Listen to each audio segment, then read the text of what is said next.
Dulu yang terkenal itu paling banyak janda itu kan Lombok. Lombok. Sekarang Bima lebih banyak. Abang seneng? Serius. Ya. Misalnya yang datang ke saya ini adalah orang Arab atau orang Cina bawa perkara besar, ya idealisme gue kan pasti runtuh di situ, karena bicara uang. Oke. Kalau rakyat kecil yang menengah ke bawah, kemudian saya harus sebut nominal yang besar, ya nggak mungkin lah. Artinya ada kemanusiaan. Ada kemanusiaan di situ. Artinya disitulah saya rawat sisi kemanusiaan saya. Saya pernah dibayar dengan kopi dan rokok, Pak. Iya. Dibayar. Tapi tidak mempengaruhi cara kerja saya. Tetap profesional. Tetap profesional. Nggak masalah. Nggak masalah. Open your mind, bicara santai. Hari ini saya mau ngobrol, bicara santai dengan seorang aktivis lagi nih teman-teman. Jadi kalau di konten sebelumnya, aktivis masuk politik, aktivis kemudian jadi akademisi, aktivis masuk kekuasaan. Nah, kali ini nih aktivis ya jadi seorang praktisi hukum. Nah, gimana kira-kira masih bisa idealis atau justru idealisme habis oleh nominal uang yang dihadapkan oleh kliennya. Saya sedang bersama dengan Bang Rafathir. Ya. Pagi Bang. Pagi. Sehat Bang ya? Alhamdulillah sehat, Dinda. Nah kalau Abang sehat, kita harus juga sehat nih berarti. Ya, harus. Semangat anak muda itu harus. Nah, kenapa kira-kira anak muda harus sehat Bang? Anak muda itu kenapa harus sehat? Karena dia harus banyak hal berbuat untuk negara. Oke.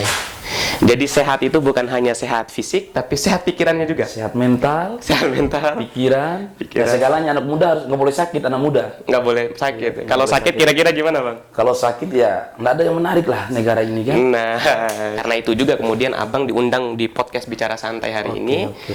untuk mewakili anak muda. Iya. Kan sebelumnya saya sampaikan bahwa anak muda masuk politik dulunya aktivis. Ya. Ya, banyak yang seperti itu. Nah, sekarang ini adalah seorang anak muda dulu sibuk di kampus ya aktivis, Ya. kemudian setelah jadi aktivis jadi praktisi hukum. Iya. Nah, kayaknya perlu kita bicarain ini.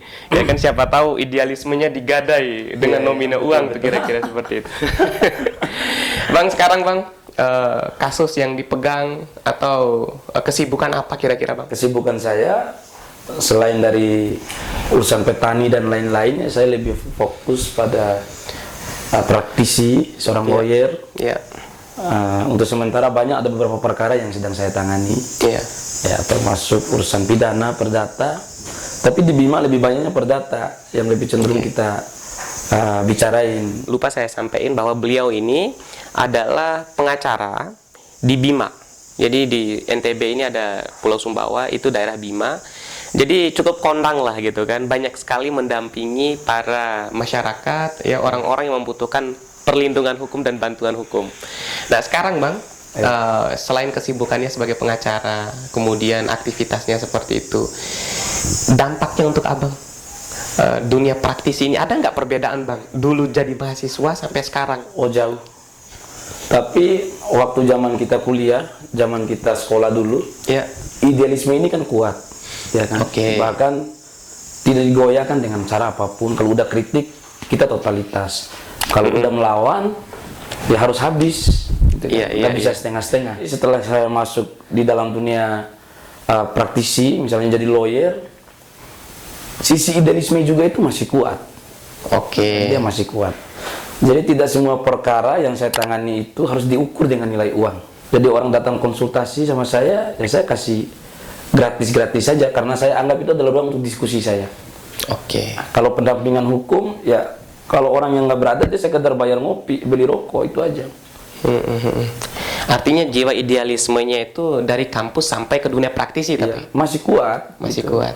Tapi di sisi lain, karena pengacara ini kan dianggap adalah profesi, ya. Oke. Jadi kadangkala kita melihat situasi klien juga dengan duduk perkaranya gitu loh. Jadi tidak sembarang gitu. Misalnya ini orang-orang Cina kita bela kan, masa kita mau kasih konsultasi gratis atau dia pejabat kan tidak bisa Iya. juga. Nah ini yang ingin kita gali banyak hal, apalagi kan di konten podcast ini Bang banyak aktivis. Ya. Ya, aktivis-aktivis ini ya banyak yang masih bingung lah setelah kampus nih mau ngapain gitu loh. Ya, betul. Mau masuk jadi pengacara juga misalkan yang di Fakultas Hukum. Takut ya Bang. Dan katanya pengacara itu kan pengangguran banyak acara. Bang. Abang pernah di fase itu nggak? Jadi pengacara tapi pengangguran banyak acara? Saya di usia yang cukup muda ya, jadi lawyer, saya di usia 25 tahun itu udah masuk ikut tes pengacara. Iya. Kemudian di usia 26 tahun saya disumpah. Iya. Tapi magang saya ini udah banyak. Saya magang di kantor Sandaka Law Firm di Mataram. Iya. Kemudian orang tua saya juga kan basicnya lawyer, almarhum gitu. Oke. Dia pengacara. Jadi jiwa pengacara itu udah muncul dari dalam rumah. Iya. Itu karena almarhum juga pengacara, dia punya kantor juga di Bima sama rekan-rekannya. Jadi kalau orang sebut pengangguran banyak acara itu ya wajar lah, kita menjadi masalah. Tapi abang pernah ngerasain itu? Ya pernah, orang sebut pengacara itu begini-begini, bla bla bla. Tapi saya biasa saja, justru itu membuat saya bangkit. Artinya walaupun dicaci nggak tumbang gitu, Nggak dipuji tumbang. nggak terbang. Dipuji juga nggak terbang. Oke. Tetap saya diskusi. Ya. Nah, karena saya anggap klien saya ini adalah guru buat saya. Oh bisa gitu, Bang? Iya, karena ilmu hukum ini kalau kita nggak diskusi, nggak nemu kasus, dia tumpul, Pak. Dia tumpul. Justru dipertajam ketika kita kayak podcast bicara saja. Kayak podcast begini, kemudian Iya. ketemu masalah, kita beda kasus, Iya. kayak gitu dia makin bagus ilmunya. Nah, ini yang menarik teman-teman semua. Seorang aktivis kemudian masuk jadi seorang praktisi. Kabar angin yang saya dapat, Bang. Abang juga ternyata jadi kader partai politik. Benar nggak tuh, Bang? Betul. Partai apa, Bang? Saya jadi direkrut Partai Politik Warna Merah, PDIP, PDIP Perjuangan. PDI Perjuangan Kota Bima. Nah, ini yang menarik nih teman-teman semua. Kalau sebelumnya kan saya podcast dengan aktivis masuk politik ya, kemudian aktivis tetap jadi akademisi di kampus. Itu difilter satu kali, Bang. Nah, gimana ceritanya nih aktivis dia difilter dua kali? Pertama di dunia praktisi, pengacara, kemudian kedua di dunia politik. Idealismenya masih ada atau enggak, Bang? Gini Yus, Ya. misalnya yang datang ke saya ini adalah orang Arab atau orang Cina bawa perkara besar, ya idealisme gue kan pasti runtuh di situ, karena bicara uang. Oke. Kalau rakyat kecil yang menengah ke bawah, kemudian saya harus sebut nominal yang besar, ya nggak mungkin lah. Artinya ada kemanusiaan. Ada kemanusiaan di situ. Artinya disitulah saya rawat sisi kemanusiaan saya. Masa orang Arab atau orang Cina yang datang bawa kita masalahnya besar, kemudian kita tidak sebut nilai uang, kan lucu. Pengusaha lah gitu maksudnya. Jangan Pengusaha. bilang orang Arab Cina nanti disebut bahwa oh ini rasis nih. Oh pengusaha lah. Pengusaha kasusnya besar, nominal uangnya dia cukup lah untuk bayar, ya udah kita gas gitu kan. Kita gas, kita tangani perkaranya sampai selesai. Kalau orang yang jual warung-warung kecil, kemudian datang urus perkara ke kita, masa kita mau samain sama pengusaha? Harganya kita, nggak mungkin kan? Berarti versinya abang idealismenya mahasiswa yang dibawa ke dalam dunia praktisi itu berarti. Ya kayak gitu. Jadi bukan berarti kita tidak harus rugi juga dong, gitu kan? Oke. Saya pernah dibayar dengan kopi dan rokok, Pak. Iya. Dibayar, tapi tidak mempengaruhi cara kerja saya. Tetap profesional. Tetap profesional. Nggak masalah. Nggak masalah. Kalau sudah masuk di politik, Kalau sudah masuk di politik, ya misalnya kayak gimana? Ada contoh kasus? misalkan kita aktivis punya idealisme masuk ke dalam partai politik, ya kita maunya A misalkan, tapi pimpinan parpol kita bilang B, hilang juga idealisme itu, Bang. Nah, yang kayak gitu itu kan tergantung keadaan juga, Yus. Oke. Selama ini pokok pikiran pimpinan kita atau kita itu dipakai dan kemudian menguntungkan partai, ya saya rasa itu baik-baik saja lah. Oke. Gitu. Jadi kalau kita lawan, kita tersingkir. Artinya itu bukan menghilangkan idealisme, berarti kalau kita ikut kata ketua partai misalnya. Ya kita kan mempertimbangkan hal lain juga. Kalau misalnya saya berjuang dengan cara saya sendiri, kemudian pimpinan saya dan pasukan yang lain tidak sepakat, ya saya dibungkus bahkan diusir, Nggak dipakai. nggak dipakai. Ini sistem yang dibangun, Pak. Jadi kita harus masuk ke dalam sistem, Masuk meskipun kritik kita itu nggak nyampe, tapi harus bicara juga. menyampaikan suara-suara minoritas. Iya, kayak gitu. Iya. Kita harus bicara juga. Berarti kalau cuma di luar, kritisi dari luar, kita nggak masuk sistem, ya susah juga berarti. Susah juga nggak dipakai. Makanya kita dikasih ruang, ya udah masuk ke sana. Artinya kita paham isu-isu itu kan. Kalau kita sampaikan kepada pimpinan misalnya kan, Iya. anggap saja dia ketua partai bahwa isu yang terjadi ini begini-begini, mau dicatat oleh dia atau tidak itu kan tergantung caranya dia. Dan kita nggak bisa maksain idealisme kita itu dipakai terus. Nggak bisa, kita dipukul mundur, Bung. Dipukul mundur. Tapi yang paling penting itu adalah kita sudah menempatkan porsi idealisme Sudah kita. menempatkan, bahkan kita sudah menyampaikan. Nanti kan pertimbangannya pimpinan. Tapi kalau rasional, kemudian itu kepentingan partai dan kepentingan masyarakat ya dipakai juga. Pasti dibungkus. Iya, Nah, iya. artinya buah-buah pikiran ini kan harus dipertimbangkan dengan baik, misalnya kan apa keuntungan untuk partai politik gitu kan. Ada perbedaan kira-kira Bang, dunia praktisi, dunia aktivis, sama dunia politisi. Kira-kira menurut Abang? Bedanya banyak-banyak. Dunia aktivis. Di waktu aktivis nggak dibayar sepersen pun kita maju kok untuk rakyat. Oke, dunia praktisi. Dunia praktisi ya, ini kan kerja, ini kan profesi, pekerjaan. Oke. Ya kan. Makanya saya udah bilang kalau pengusaha yang datang ya, saya tidak mungkin mau bela mereka itu begitu saja. Iya. Dengan nilai objek yang besar misalnya kan. Artinya kita harus menggunakan cara-cara kerja juga. Baik. Kalau politisi, Kalau politisi ini kan kita masuk ke sistem dulu ya, kemudian kita bisa intervensi misalnya kan, ya. bisa ngomong ya, minimal legislatif lah. Oke, berarti Abang arahnya nih dari seorang aktivis Ya. jadi pengacara, ujungnya itu seorang politisi berarti. Iya, gitu. Maksud saya kita bergerak dengan leluasa itu ketika kita ada di dalam sistem itu. Abang membenarkan berarti arahnya Abang ke politisi berarti besok. Ya bisa iya, bisa tidak.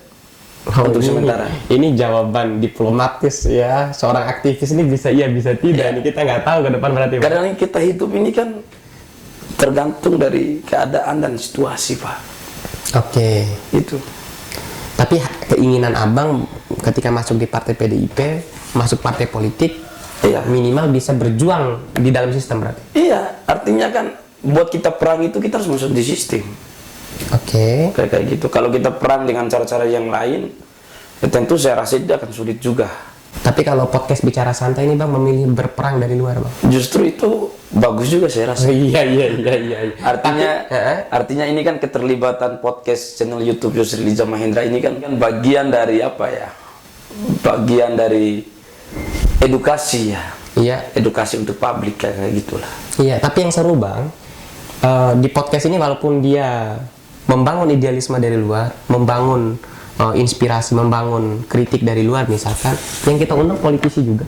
Iya. Banyak politisi. Aktivis masuk politisi, aktivis masuk kekuasaan. Nah sekarang nih contohnya nih, aktivis masuk praktisi dan juga ujungnya adalah seorang politisi besok. Iya. Berarti 2024 siap bertempur Bang? Kalau 2024 saya lihat keadaan dulu dong. Oke. Kalau lawan saya tangguh saya mundur. Oke. Karena saya nggak punya modal, Yus. Oh, politik itu harus punya modal. Abang ngerasain itu berarti? Iya, saya rasain itu. Setelah saya dihadapkan dengan situasi, itulah makanya saya bilang, cara saya itu untuk akses ke situ. Iya. Jadi itu gue bedain tadi. Iya. Misalnya pengusaha yang datang, gue tarik uang. Oke. Kalau orang yang warung-warung kecil, gue daripada pakai rokok mau ngopi aja, gue jalan. Oke. Nah, dan itulah cara pikiran partai politik saya. Wong cilik itu. Oke. Kalau ada orang yang jauh lebih kuat, kita mundur dulu. Mundur dulu. Persiapkan amunisi dulu. Iya. Baru baru berperang. Baru berperang. Nah, untuk sementara kalau gue mau berperang, Yus, saya juga harus ukur kekuatan saya. Jadi partai saya itu kan partai gotong royong. PDIP itu budayanya itu budaya gotong royong. Setiap peristiwa yang kita rasakan itu kan yang kita alami langsung. Kalau kita hilangkan idealisme itu, takutnya orang itu nggak ada sama kita. Minimal kita jadi pemberontak kalau dalam sistem itu gitu loh. Ya orang segan di situ. Iya, artinya segala sesuatu yang diperbuat oleh Rafa misalnya itu tidak selalu diukur dengan nilai uang, lobby-lobbyan, nggak kayak gitu lah saya mau. Ya, Sampai sekarang terus berkomitmen berarti? masih. Sampai sekarang masih saya ikuti alur-alur itu. Sampai kapan Bang? Ya sampai waktu yang tidak ditentukan. Sampai waktu yang tidak ditentukan. Ini diplomatis semua nih teman-teman. Jadi apa ya, orang bakalan terus penasaran nih sama jawaban-jawaban Bang Rafa. Makanya besok nih Bang harus mampir lagi di podcast bicara santai. Iya, kalau Yusril Iza Mahendra undang lagi saya kembali. Oke. Kira-kira di podcast ini ada masalah apa yang mau kita bicarakan, Bang? Supaya tajam nih teman-teman di podcast bicara santai, viewersnya supaya tajam pikirannya, biar saya juga tajam gitu kan, bahasanya seperti itu ketemu sama praktisi hukum. Apa yang perlu kita bicara ini, Bang?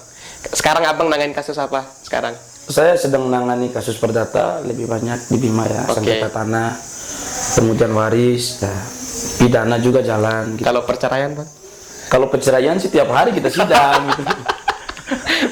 Apalagi pasca COVID, orang udah ekonomi nggak bagus, ini banyak yang cerai kayaknya. Rata-rata di Bima itu Bung Yus. Iya. Ya. Kalau bicara di PA, bicara di pengadilan agama, ini rata-rata perceraian di Bima itu tingkatnya tinggi sekali, Bung Yus. Iya, iya, iya. Dalam 1 tahun, perkara perceraian itu bisa nyampe ribuan yang jadi janda, maupun jadi duda gitu loh. Teman-teman semua yang menarik ya, Bang Rafa ini dulu waktu zaman mahasiswa, ini senior saya di kampus ya, terkenal sebagai pawangnya janda gitu loh. Jadi pawang janda beliau ini. Gimana perasaannya Bang? Setelah dari kampus dulu dapat labeling sebagai pawangnya janda, ya. Sekarang masuk di dunia praktisi hukum bertemu dengan banyak janda. Iya, janda dan duda. Gitu. Perasaannya gimana Bang? Saya anggap ini adalah sebuah hobi saja sebenarnya. Oke. Dalam menangani perkara yang macam itu kan senang saja karena kita bisa identifikasi Iya. faktor penyebab perceraian itu apa ya. Iya. Kalau di urusan perkara perceraian. Iya, iya, iya. Misalnya itu rata-rata ini contoh kasus yang paling banyak yang pernah saya tangani di Bima. Boleh. Satu, itu rata-rata yang menikah di usia yang rentan muda. Dulu yang terkenal itu paling banyak janda itu kan Lombok. Sekarang Bima lebih banyak. Abang seneng? Nah, saya justru ini masalah buat saya. Oke. Kenapa masalah kok tingkat perceraian di Bima ini kok meningkatnya itu tiap tahun loh. Oke. Nggak ada menurunnya. Ini masalah Bang ya? Masalah bagi saya. Bayangkan, misalnya contoh kasus di usia yang cukup muda ya. Kemudian dia harus ke pengadilan agama, dilihat oleh banyak orang. Kemudian dia lewati lorong-lorong persidangan. Ini kan masalah, Pak. Iya. Tapi kalau saya ngelihat ya, seorang pengacara semakin banyak masalah, semakin senang dia Bang. Harusnya Abang senang dong sebagai pengacara? Saya enggak, Yus. Oh gitu. Bukan apa ya. Maksud saya ada senang, ada juga kesedihan bercampur aduk kalau sudah di pengadilan. Oke. Jadi banyak cerita yang harus kita temukan di situ. Misalnya anak muda ya, nikah di usia yang sangat muda, kemudian di usia 22, 23 itu jadi janda dan nganggur, Pak. Iya. Ini kan masalah buat pemerintah daerah juga. Benar. Iya, Beban daerah jadinya. Beban. Bayangkan tiap tahun itu ribuan janda ya di Bima itu muncul, Pak. Nah, berarti labeling pawang janda ini udah bergeser Bang. Iya. Kira-kira begitulah ya. Iya. Itu bisa diceritain nggak gimana sih kok labeling itu muncul Bang? Saya punya kawan dulu. Sekarang udah jadi pengusaha di Bima. Iya. Nah, punya kawan. Namanya siapa Bang? Ucen. Bang Ucen Jadi ya. Ucen ini kan teman tidur, teman makan saya nih, Yus. Iya, Gitu, ya. iya. Jadi dia sukanya ngorek-ngorek cerita gitu. Pak, waktu KKN apalagi tuh. Satu kelompok nih sama beliau. Iya. Kebetulan anaknya kepala desa ini saya dekatin saat itu. Oke, nggak boleh lolos ya. Ya, gitu kita manfaatkan situasi itu saat itu. Akhirnya nyampe di kampus juga isu itu. Tapi anak kepala desa gadis kan, nggak janda. Gadis ya? Gadis, tapi nggak janda tapi. Nggak janda. Nah itu yang bahaya kan. Dulu. Yang bahaya tuh pas abang balik dari KKN, tiba-tiba dia janda langsung. Itu intermezzo aja teman-teman. Kembali lagi Bang, kita bicara tentang dunia praktisi hukum. Ya. Banyak yang nganggap bahwa profesi jadi pengacara ini Bang, profesi yang kaki kanan di pengadilan, ya kaki kirinya itu di neraka katanya. Semua itu kan tergantung cara kita, Bung. Banyak yang bilang bahwa pengacara itu serakah, misalnya kan. Iya. Kasus ini bisa dilobi kiri kanan oleh mereka, iya kan. Kasus ini bisa dengan cara-cara kurang ajar, misalnya kan. Kenal ini itu, kemudian ruang lobinya itu lebih banyak. Iya. Iya kan, banyak yang menganggap seperti itu. Tapi tidak semua pengacara itu begitu. Kita nggak bisa generalisir. Iya, nggak bisa. Oke. Pengacara itu profesinya mulia. Oke. Ketika kita membela klien, itu harus maksimal kita bela, Yus. Dan senangnya kita misalkan kalau sudah klien kita itu nggak jadi masalah setelah masuk di pengadilan, Bang. Iya. Artinya masalahnya selesai. Ada kebanggaan, Bang ya. Justru kepuasan saya itu ketika saya mampu menyelesaikan perkara di luar dari pengadilan. Apalagi ini kan udah ada restoratif justice misalnya kan. Iya. Jadi ruang RG itu ruang untuk mediasi itu banyak. Ya mau saya tanyakan juga misalkan Bang nih, kalau kita bicara tentang profesi hukum, ya pengacara ini pasti sudah nanganin kasus yang banyak nih Bang. Iya. Ya kan. Kemudian ada kasus yang nggak Abang suka gitu maksudnya. Ada kasus yang paling Abang suka. Itu pasti kan memberi kesan tuh. Iya. Nah, kalau kasus yang paling berkesan buat Abang selama jadi pengacara apa, Bang? Kalau kasus yang paling berkesan selama saya jadi lawyer ya, Iya. itu kasus perdata yang saya tangani. Janda. Nah, bukan.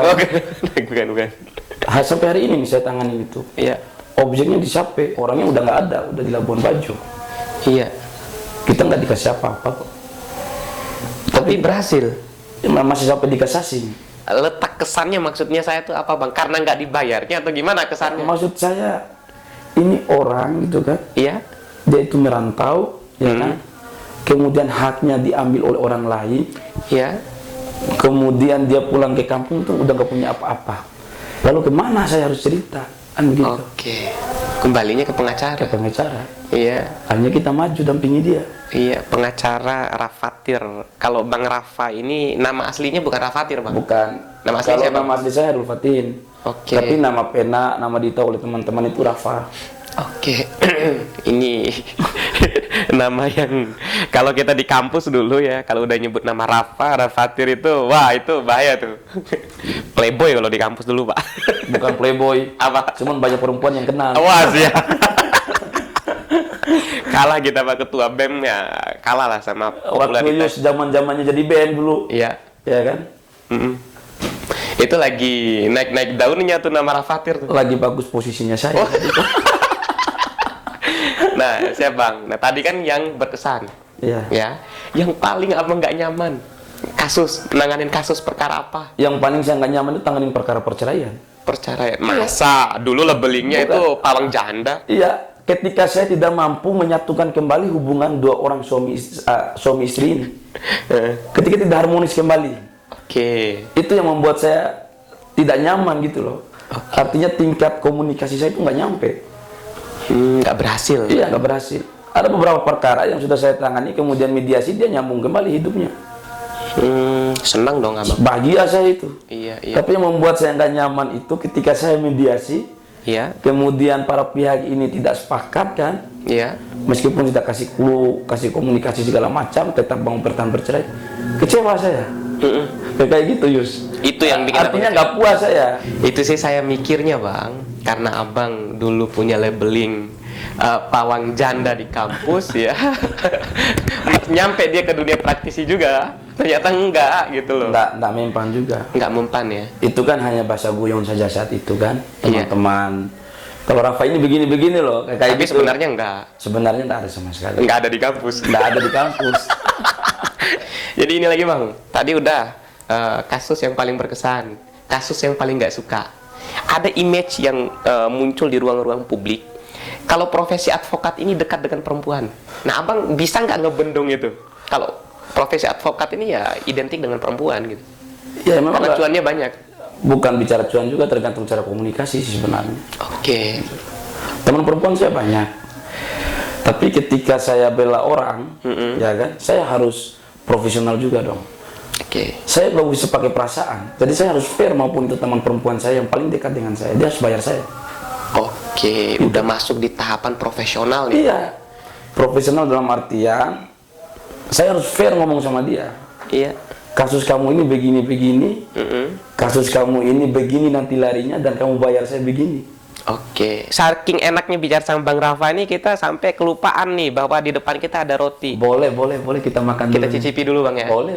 Ini kopi ya oleh-oleh khas Lombok Bang. Oke. Kalau Abang udah coba sekali, ketagihannya seumur hidup. Oh, coba ayo kita Ya, coba dulu. coba dulu Bang, boleh Bang? Ayo. Diambil Bang. Ini enak ini, Bung Yus. Aduh, luar biasa sekali nih. Boleh Bang, dicicipi dulu Bang. Wah, gimana Bang? Manis, enak dia. Rasanya enak, lembut nggak Bang? Lembut ya.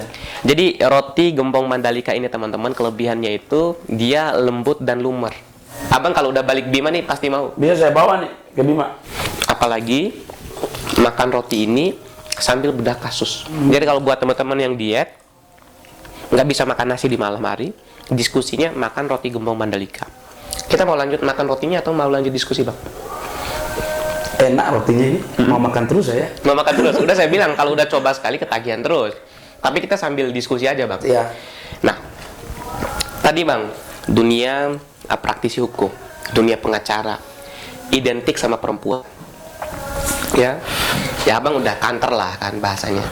Kalau itu nggak semua orang itu seperti itulah gitu kan. Iya. Ya mungkin ada satu dua lain sebagainya.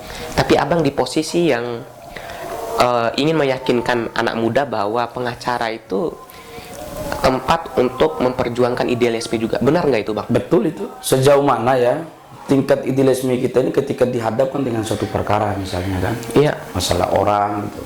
Jadi tidak semua idealisme itu harus runtuh ketika dinilai dengan uang gitu. Oke. Tidak harus runtuh. Jadi sikap idealisme itu harus berdiri kokoh di dalam diri kita, Melekat ya. melekat gitu. Iya, iya. Apalagi urusan kemanusiaan, Bung. Mm-mm. Jadi kalau urusan kemanusiaan ini kan tidak diukur dengan nilai saya harus dibayar berapa. Iya, iya. Tapi kebanyakan kalau pengacara itu dia ngedepanin idealismenya, bukan hanya pengacara ya, jadi politisi, jadi Semua. apa. Kalau udah ngedepanin idealismenya, uangnya sedikit katanya, Bang. Bahkan tidak ada kok, saya alami itu. Oh gitu. Saya dibeli rokok 1 bungkus, modalnya jalan, anggaran saya punya sendiri. Tapi kepuasan saya ketika saya bantu orang dengan tidak dibayar, saya merasa itu sangat luar biasa sekali. Oke. Jadi klien saya itu seumur hidup, Nah, ini seru nih. udah kayak keluarga. Klien akhirnya jadi keluarga. Jadi keluarga. Oke, oke. Nah, ini yang nggak didapetin sama pengacara-pengacara yang Kayak masang gitu. tarif yang tinggi kayaknya. Iya, misalnya begini Yus. Mm-mm. Saya tangani perkara misalnya kan, orang ini uangnya dia nggak mampu bayar saya. Dia jujur ke saya. Mm-mm. Uang saya ini segini, kalau saya pakai biaya perkara nggak cukup. Bahkan anehnya ya, dengan nilai perkara itu saya panjar pakai uang pribadi, Daftarin kasus. daftarin kasusnya dia. Oke. Jadi nanti ketika menang kan, Mm-mm. tanahnya kita bagi. Oke, oke. Kayak gitu. Abang nggak kayak mancing ngorbanin ikan kecil dapat ikan besar, nggak kayak gitu polanya berarti nih. Ah, itu nggak seperti itu juga sih. Nggak seperti Cuman itu. tidak ada mantan klien. Oke. Dia tetap jadi keluarga saya. Disitulah idealisme masuk, rasa kemanusiaan masuk. Iya, orang tinggal digubuk, haknya nggak ada kan, diambil oleh orang gitu, dilaporin oleh orang secara pidana karena penyerobotan, padahal itu adalah miliknya dia sendiri misalnya. Iya. Itu kita bantu, kita gugat dia secara perdata, Mm-mm. dia tidak bayar saya sesuai standar yang harus saya sebutkan, Nggak mungkin kita nyebut bayarnya 150 juta nggak mungkin. atau 100 juta misalnya. Iya, dia cerita aja saya nggak punya uang untuk bayar perkara, tapi saya punya tanah, nanti kalau menang kamu ambil. Oke. Kayak gitu. Artinya dia udah bisa jadi keluarga nih. Mm-mm. Saya beliin pupuk, dia tanam jagung segala macam, kayak gitu sudah pola yang saya bangun. Jadi di tengah profesionalitas kita sematkan nilai kemanusiaan di situ. Iya. Saya teringat satu quote ya teman-teman, manusia menjadi manusia karena sifat kemanusiaan. Sifat kemanusiaan. Makanya setiap pembelaan itu orang yang sukses ukur diri itu, apalagi jadi lawyer ya, Ya, nurani itu main Pak. nurani itu di atas segalanya Di berarti. atas segalanya, bahkan dia tidak mampu dinilai dengan uang nurani itu. Mm-mm. Saya merasa puas aja gitu, senang aja. Iya, Anaknya banyak, orang ini kan, iya. dia tinggal di gubuk gitu kan, hidup dengan anak istrinya kan, kemudian mau pakai pengacara, uang nggak ada. Syukur-syukur dia dekatin saya. Kalau dekatin yang lain kan habis. Iya, iya. Mm-mm. Kayak gitu modelnya itu Yus, saya. Nah, ini Jadi abadi dia klien saya itu. oke. Kayak gitu, misalnya kalau butuh apa-apa saya tinggal kontak, dia bawain kayu bakar, bawain kelapa kayak gitu, udah kayak keluarga Sampai kapanpun ya. sampai kapanpun. Makanya saya nggak punya apa-apa kok, cuma motor Scoopy. Terus adik-adik saya sekolah dengan baik, karena saya banyak saudara Bung, Oke. kayak gitu. Iya, iya. Nah, ini seru deh teman-teman semua. Kita udah mau masuk di segmen akhir, Bang. Oke. Apa harapannya untuk anak muda ya supaya tidak nganggap bahwa dunia praktisi hukum ini sebagai sesuatu hal yang menjijikkan. Ya. Yang pertama, kalau anak hukum ya, Ya. mahasiswa, untuk jadi pengacara itu rintangannya banyak. Yang pertama kita harus miliki itu adalah mental. Jadi mental anak muda sekarang jangan kayak mental kerupuk gitu loh. Apalagi kalau punya cita-cita mau jadi lawyer. Iya. Karena nanti kita dihadapkan oleh orang yang berbeda-beda, Bu.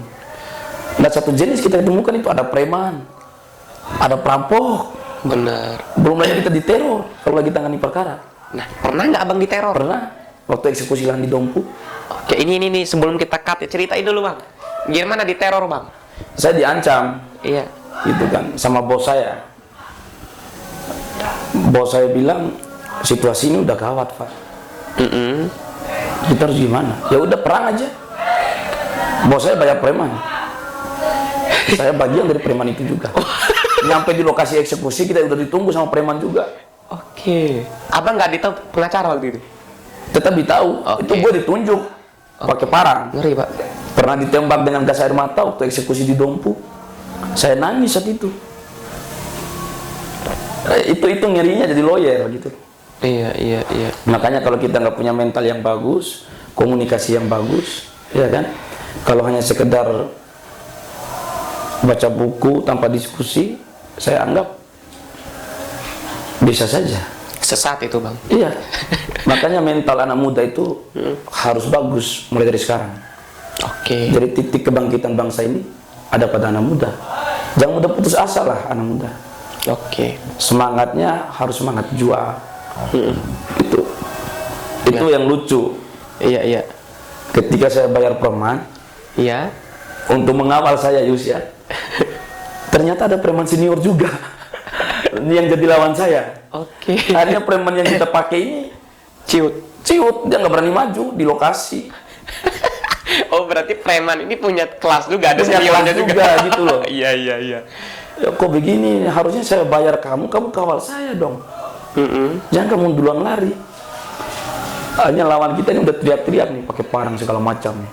Oke. Ya gitu. Kamu maju, saya bunuh. Kepalamu saya potong. Waduh.